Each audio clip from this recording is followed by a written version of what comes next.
The slap echoed through the living room like a gunshot, sharp and final. My head snapped to the side, my glasses skidding across the marble floor. My own son's voice followed, cold, venomous.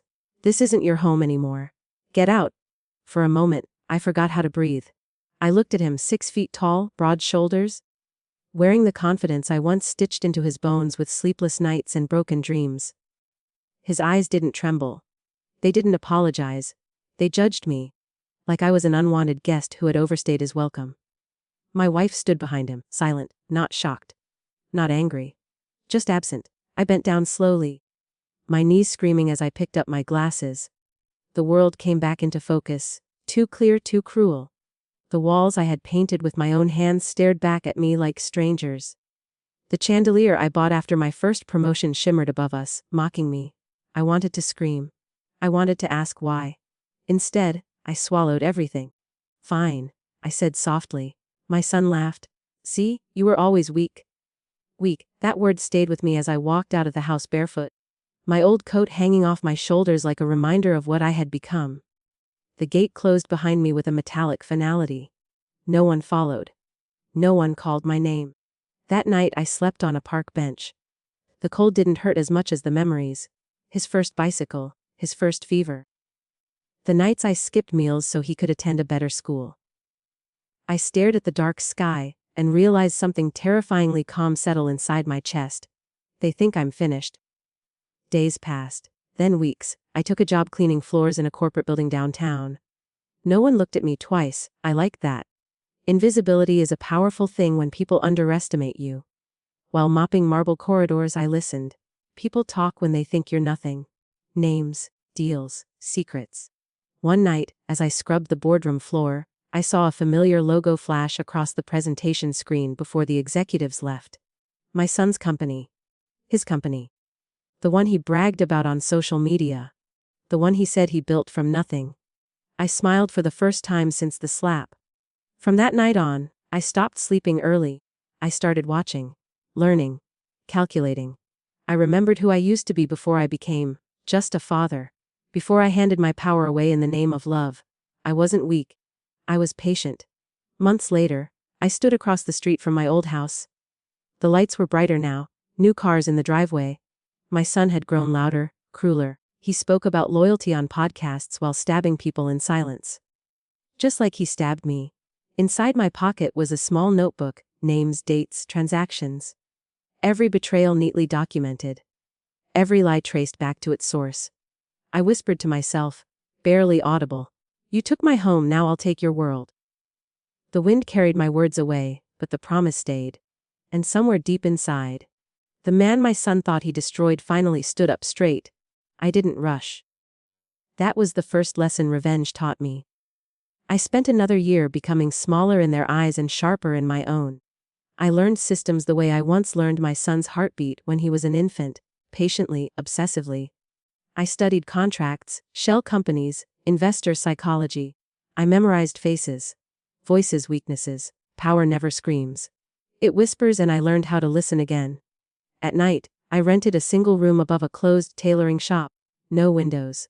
Just a bulb and silence. I filled that silence with plans. My son's company was rising fast, too fast. Media loved him. Self-made prodigy, they called him. He smiled on magazine covers. The same smile he had worn when he slapped me. Confidence without conscience. He didn't know his foundation was rotten. Because I built part of it. Years ago, when he was struggling, I had quietly introduced him to my old contacts. Signed guarantees. Took risks under my own name so his would stay clean. I had erased myself so he could shine. Now, I retrieved those ghosts. I reconnected with people who owed me favors they never thought I'd collect. A banker who once begged me for a second chance. A lawyer whose career I saved with one phone call decades ago. I didn't threaten.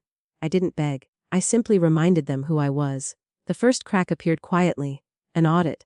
Nothing dramatic, just numbers not aligning. Investors grew cautious. Meetings got tense. My son's voice on interviews sharpened. His smile stiffened. I watched every clip from a cafe television, stirring cheap coffee, invisible among strangers. One evening, he slammed his phone on a conference table. "Who's leaking this?" He snapped. No one answered. I smiled. Then came the second strike. A lawsuit, filed by a subsidiary he didn't even remember approving. Intellectual property. His signature was there, but the trap had been set years ago. By me. He called his mother that night. I knew because she still used the same ringtone. A nostalgic tune that used to make me smile.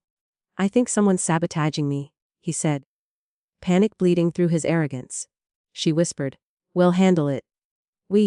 My absence had made room for a partnership built on convenience, not loyalty. She had watched him slap me and chosen silence. That silence would cost her too. Weeks later, sponsors began pulling out, one by one. No public scandal yet, just fear.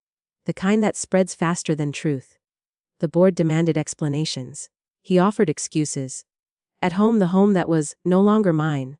The walls trembled with arguments. I knew because I had placed a small listening device behind the old family photo frame months earlier. The one with the three of us smiling at a beach. "You said everything was clean?" my wife hissed. "It was," my son snapped. "Unless," he stopped. A pause. "Unless he." "Don't say my name." I thought. "Say it, I dare you." Pride is a dangerous blindfold. I made my move publicly after that. An anonymous interview surfaced online. An old executive exposing unethical practices. Everything was documented. Every claim backed by paper trails that led nowhere near me. The media feasted. Headlines screamed. Stock prices blood. My son's face appeared on television again, but this time his eyes darted. Sweat replaced confidence. "This is a smear campaign," he said. "Be people who couldn't succeed honestly." I laughed softly in my dark room. If only he knew. The night he finally broke, rain was pouring.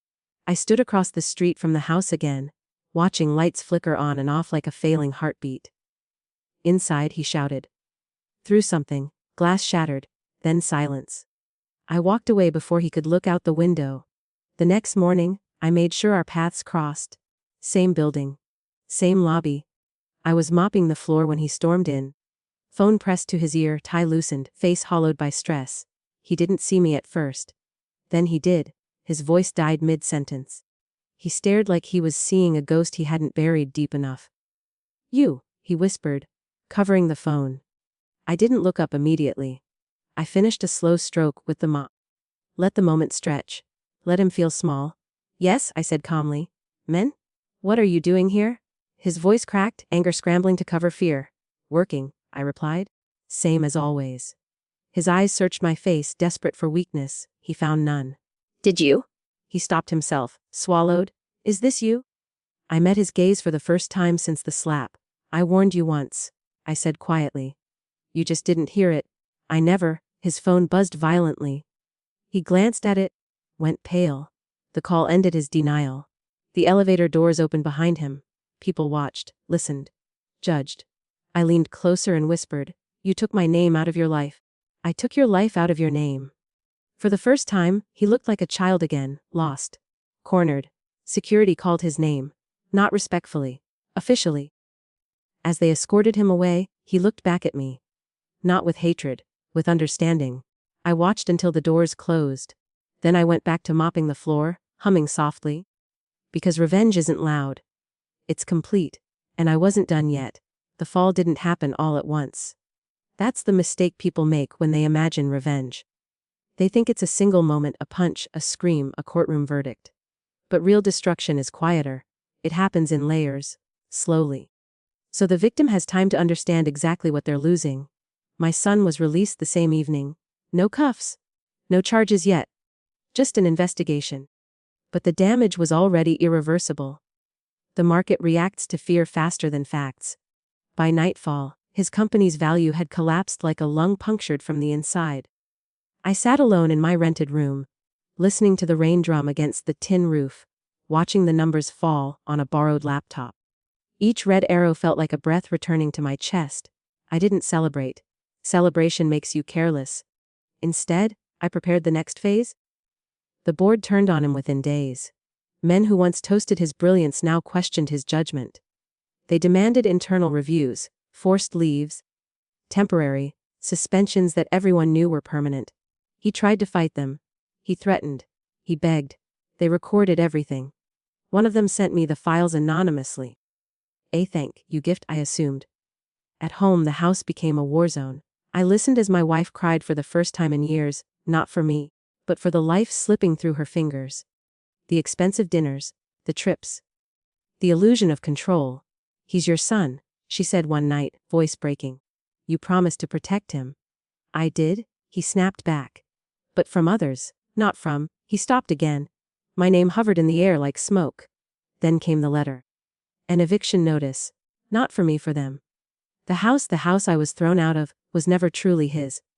Years ago, when his business was fragile, I had transferred ownership into a trust. Quietly, legally, I was the trustee, a safety net I hoped he'd never need. He forgot. I never did. The notice arrived on a Tuesday morning.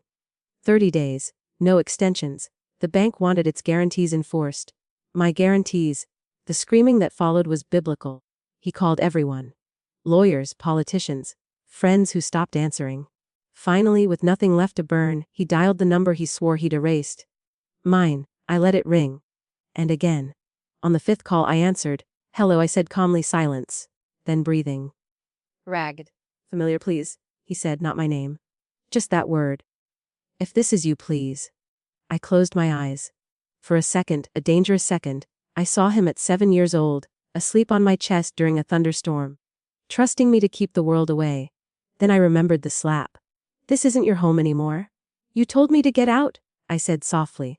I listened. I didn't mean. His voice cracked fully now. I was angry. I was under pressure. So was I replied. Every day I raised you? He exhaled a broken sound. What do you want? There it was. The question power always asks when it realizes it's not alone. I want you to understand, I said. Not apologize. Not cry, understand.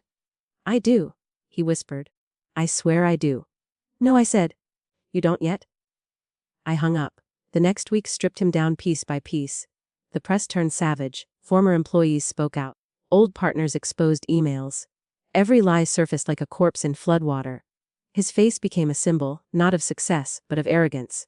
My wife tried to save face. She hosted dinners. Smiled through humiliation. But society is cruel to fallen queens. Invitations stopped. Friends faded. She drank more, slept less. One evening, she came looking for me.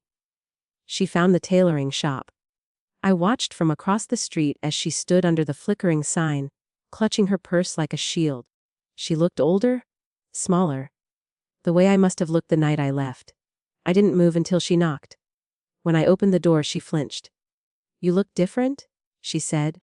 So do you. She stepped inside, eyes scanning the bare room, the mattress, the single chair. This is where you've been? She whispered. Les.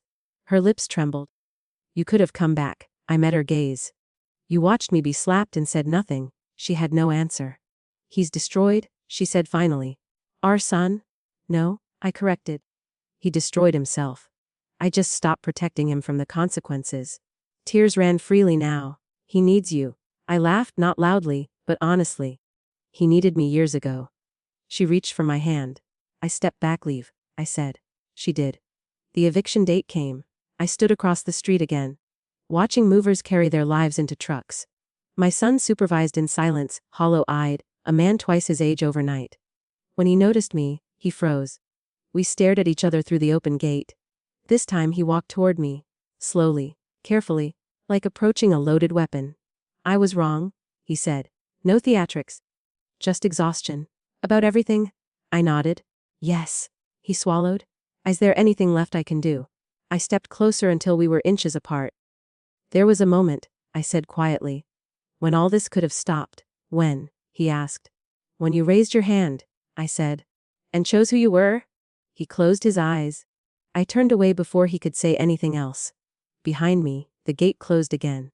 But this time, it didn't sound like loss. It sounded like justice. And still, I wasn't finished yet. The world thinks destruction is the end of a story. It isn't. It's the beginning of the reckoning. After the house was emptied, my son disappeared from the public eye. No interviews, no statements. Just rumors, rehab, exile, nervous breakdown. I let the silence do what screams never could. Silence forces reflection. It rots pride from the inside. I, meanwhile, stepped forward for the first time in years. Quietly, I reclaimed my old name. Not in headlines. Not on stages. in documents, in meetings where power actually lives. The trust I controlled didn't just own property, it owned leverage. Stakes in companies my son never knew were tied to me. Voting rights. Debts deferred out of respect, not kindness. People who had ignored me for years suddenly remembered my voice. "Where have you been?" one executive asked during a private lunch. "Watching," I said. They laughed nervously. Within months, I was sitting on boards again, not as a savior, as a correction. A necessary inconvenience to reckless ambition. The industry welcomed me back like a man returning from the dead, carefully, respectfully, afraid of what I'd seen on the other side. One evening, I received an unmarked envelope. Inside was a handwritten letter, from my son. No excuses, no justifications, just words that blood. I replay that moment every night. Your face. Your silence. I thought power meant never needing anyone. I was wrong. I don't ask for forgiveness. I don't deserve it. I just needed you to know I finally understand what I destroyed.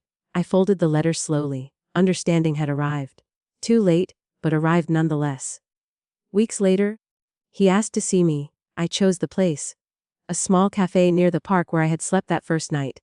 Same bench visible through the window. Same cold iron memory. He arrived early. He stood when he saw me, didn't reach out, didn't smile. We sat. Minutes passed without words. Finally he spoke. "I lost everything." I stirred my tea. "No, you lost what you stole." He flinched. "Accepted it." "I don't expect anything from you," he said. "I just needed to face you without hiding." I studied him. The arrogance was gone. The entitlement stripped clean. What remained was a man forced to meet himself in the ruins. "You asked me once what I wanted," I said. He nodded. "This is it," I continued. "To see the truth reach you without me shouting." His eyes filled. He looked away. "I thought you were weak," he whispered. "I know. You never fought back." "I was fighting," I said calmly. "Just not where you could see." He nodded slowly. "Will you ever let me back into your life?" I considered the question carefully. Revenge had given me control. But control is not the same as mercy. "I don't know," I said honestly. "That depends on who you become next, not who you were, and not who you pretend to be." He accepted that too. When we stood to leave, he hesitated. "I slapped you," he said, voice barely holding. "I will carry that until I die." "You should," I replied. "Some weights are meant to be felt." I walked away. This time he didn't follow. My wife never asked to see me again. She sent messages, long, apologetic, desperate. I never replied. Silence had taught me its power. I used it sparingly now, like a blade kept sharp. Years passed. The world forgot the scandal as it always does. New villains replaced old ones. My son rebuilt a modest life. No empire. No spotlight. Just work. Consequences had humbled him in ways lectures never could. I watched from a distance. Not to interfere. To ensure the lesson stayed alive. One afternoon, as I walked through the same park where everything had collapsed, I sat on that old bench. The iron was warmer now. Time does that. It softens edges without erasing scars. A young boy ran past me laughing, chased by his father. The father caught him, lifted him onto his shoulders. The boy slapped his head playfully. "Hey," the father laughed. "Easy." I looked away. The past no longer burned, it simply existed. I had lost a home. I had lost a family. But I had reclaimed something far more dangerous to take from a man. His self-respect. Revenge didn't give me peace. It gave me balance. And balance is what keeps monsters from being born. Somewhere in the city, my son lives with the echo of a slap that cost him everything. And somewhere else, I live knowing that when I was cast out, broken, humiliated, I didn't disappear. I became inevitable. The story is still moving. Time has a strange way of circling back. Just when you think a wound has scarred over, it taps you on the shoulder and asks a question you thought you'd already answered. 3 years after the fall, my name appeared again, this time whispered, not feared. A philanthropic foundation wanted a silent partner. Education. Underprivileged youth. Second chances dressed up as statistics and press releases. I almost declined. Then I saw the proposal list. One of the pilot programs would operate in the same district where my son now lived. Same streets. Same schools that once rejected him when he had nothing but ambition and my borrowed credibility. Fate has a dark sense of humor. I accepted. Quietly, as always. The launch event was small. No cameras, no speeches. Just donors, administrators, and a few local leaders who wanted to feel important without being seen. I arrived late. Sat in the back. Watched. Then I saw him. My son stood near the wall, hands folded, listening more than talking. He wore a simple jacket, no watch worth mentioning. His posture was different, no expansion, no claim to space. He had learned how to shrink. A woman introduced him to the group. "This is one of our volunteers," she said. "He helps with mentorship." Volunteer. The word landed heavier than any insult ever had. After the session ended, people mingled. I stayed seated. Let the room thin out. Eventually, he noticed me. This time he didn't freeze. He walked over. "I didn't know you were involved," he said. "I wasn't," I replied. "Until today?" He nodded. No resentment. No entitlement. Just cautious honesty. "I'm trying to do something that doesn't break when I touch it," he said quietly. That sentence hurt more than the slap ever did. "Why here?" I asked. "Because no one expects anything from me here," he answered. "And because I know what it feels like to lose everything, before you understand why you had it." I studied him for a long moment. People don't change when they're punished. They change when they're forced to sit with themselves long enough that excuses starve. "Walk with me," I said. Outside, the evening air carried traffic noise and distant sirens. The city never sleeps, it just waits. "I want to be clear," I said as we walked. "This doesn't erase anything." "I know," he said. "I don't want it to?" "Good." We reached the corner. I stopped. "Then keep walking," I said. "This path isn't about me anymore." He hesitated, then nodded and continued down the street without looking back. That night, I slept better than I had in years. Not because forgiveness had arrived, but because control had finally loosened its grip. Weeks later, the foundation uncovered a problem. Money was disappearing. Not much at first, small inconsistencies. But patterns don't lie, they wait. And when I followed the trail, it led to a familiar type of man, smooth, confident, charismatic. The kind who mistakes kindness for weakness. He had been skimming funds, using the foundation's goodwill to pad his own ambitions. The board panicked. Lawyers circled. They wanted a quiet settlement. I shook my head. "No," I said. "This one is mine." They didn't argue. I arranged a meeting with the man. Neutral location, no threats, no accusations, just documents laid neatly between us like a loaded deck of cards. He smiled when he sat down. That smile. I recognized it instantly. "You're mistaken," he said after 10 minutes. I slid one page forward. Then another. Then another. The smile cracked. "Who are you?" he asked. I leaned back. "Someone who learned what happens when you underestimate quiet men." He tried to bargain. To justify. To cry. I felt nothing. By the time it was over, the authorities were already moving. The foundation was clean. The damage contained. The lesson precise. As I left the building, I saw my son waiting outside. I heard, "Yes." "You could have ignored it," he said. "I don't ignore rot," I replied. "I remove it." He nodded slowly. "I'm trying to learn the difference." We stood there, two men connected by blood and consequence, no longer pretending the past didn't exist. But no longer living inside it either. "I don't need you to trust me," he said. "Just don't disappear again." I looked at him. "Presence is earned," I said. "Not demanded." He accepted that. Again. Months passed. The foundation grew. So did my distance from vengeance. I no longer checked headlines for his name. I no longer listened to recordings of that house. The past had stopped asking for attention. One evening I received a message, a single line. "They're teaching kids about accountability today. I used you as an example. Not the good parts. The true ones." I stared at the screen for a long time. Then I deleted the message. Not out of anger. Out of completion. Revenge had been my weapon. But restraint became my legacy. I had been slapped. I had been thrown out. I had been erased. And yet, standing there in the quiet of my reclaimed life, I understood something deeper than victory. Power doesn't end when you destroy someone. It ends when you no longer need to. The story still breathes. The final test didn't come with noise. It came with opportunity. 5 years after the slap, after the fall, after the quiet rebuilding, I was offered something that would have once made me unstoppable in the old world. A controlling stake in a multinational firm tied to infrastructure, politics, and influence. The kind of power that bends cities. The kind that forgives nothing and remembers everything. The deal required one signature. Mine. There was only one condition. My son's name was on the opposition list. Not as an enemy. As collateral. If I signed, his fragile, rebuilt life would be crushed, legally, professionally, permanently. Not because he was guilty of anything new, but because power has a habit of settling old scores when it senses bloodlines. The men across the table didn't smile. They didn't need to.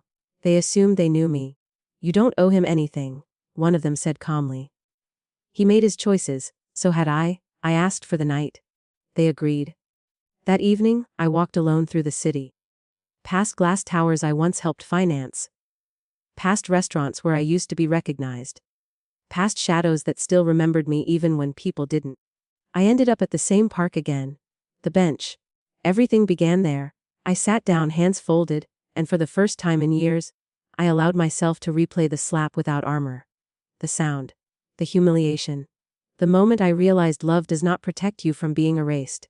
I felt the anger rise. Then settle. Revenge had taught me how to destroy. But restraint had taught me something far rarer. How to decide what survives. I called my son. He answered immediately. Yes, his voice carried no fear anymore, just readiness. They're offering me everything, I said, and asking for you. Silence. Then, softly, then do it. I closed my eyes. I won't let my past stop you, he continued. If this is the cost of who you are now, I accept it. There it was, the moment, not forgiveness. Not redemption. Choice. I didn't call to ask permission, I said. I called to see who you'd become? Another pause. I don't want power that requires your silence, he said. I lived that life. It rots you. The old version of him would have begged. This one stood still. I hung up. The next morning, I returned to the table. The men waited. Unsigned. I'm declining, I said. Their brows tightened. You're making a mistake. No, I replied. I'm correcting one. They warned me. Threatened consequences. Promised regret. I listened. Then I stood. You mistake me for someone still trying to prove something, I said calmly. I already won. I walked out. The fallout was immediate but survivable. Doors closed. Others opened. Power doesn't vanish when you refuse it. It changes shape. Weeks later, the foundation hosted a graduation ceremony for its first cohort. Kids from nothing. Kids with fire in their eyes and dirt under their nails. Parents crying quietly in folding chairs. My son stood near the stage, not on it. I sat in the back. A boy stepped up to the microphone. They told us success isn't about how hard you hit, he said nervously. It's about what you choose not to destroy. I felt something finally loosen in my chest. After the ceremony, my son approached me. You could have had everything, he said. I already do, I replied. He nodded. Then, carefully, can I walk you home? I hesitated. Then stood. At my door, he stopped. I don't expect anything else, he said. Not forgiveness. Not approval? I know, I said. He added, I'm glad you stayed. So was I.